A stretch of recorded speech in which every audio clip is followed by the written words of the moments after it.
Hi everyone, my name is Shruti Agarwal and I'm a sophomore at Ardrikal High School. And I want to say I'm really excited to be here today, so thank you so much for the opportunity. And I want to thank Miss Jennifer Roberts, Mr. Dennis Testerman, and Miss Amy Brooks for inviting me to this event and providing me this opportunity.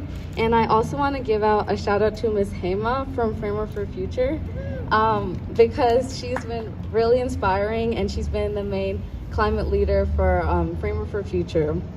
And if you don't know, Framework for Future is a high school organization where we all work together to help the community by volunteering at charity events and organizing some volunteer events for students. And we actually had a Cool Globes event this summer where we went around downtown and we talked about the Cool Globes. And it was a really great time to just learn more about each other's experiences and learn about this climate change. But right now I want to dive in and I want to talk about my favorite Disney movie, Frozen 2. So by show of hands, how many people have ever seen a Disney movie? Yep.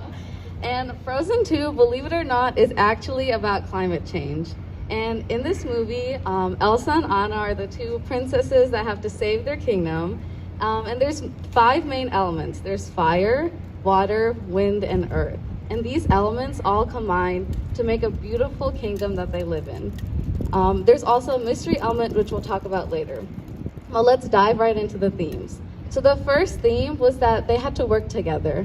Elsa and Anna spent so much time trying to figure out who started the problem, they didn't even look for a solution. The next theme was that the people had this destruction because there was a power struggle. And ultimately, the problem ended up on the next generation's shoulders. And finally, the last theme was that every single character had a role. I mean, even Olaf the snowman had a role. So we know everybody on Earth has a role to climate change. So that brings me to the mystery element. And in Frozen, it was actually the bridge between magic and humanity. But in real life, I think of it as reincarnation from Hinduism. So I'm Hindu, and I have been my whole life. My whole family is too. But basically, the idea of Hinduism is to live a minimalistic lifestyle because you'll be reincarnated in a different form. And everything that you do in your current life will decide what you'll be in your next life after your biological death. And while it may seem like the show The Good Place, it's actually much more than that. There are 84 million forms that you can come onto Earth as. And once you achieve everything in your life, you'll achieve nirvana. So that's actually why a lot of Hindus are vegetarian. I'm also vegetarian. And about 40% of the Hindus in India are vegetarian.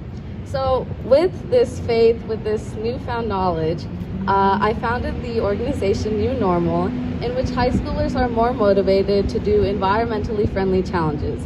And basically, they get volunteer hours for spending 5 minutes a day consciously thinking about their actions. And after about a week, it sticks with them, and hopefully it'll inspire others and themselves to keep helping the environment. So I hope that all of you enjoyed listening to this, and I'm really enjoying this event, so thank you so much for your time.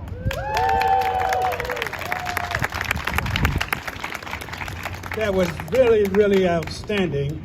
I'm Lawrence Tolliver, and I come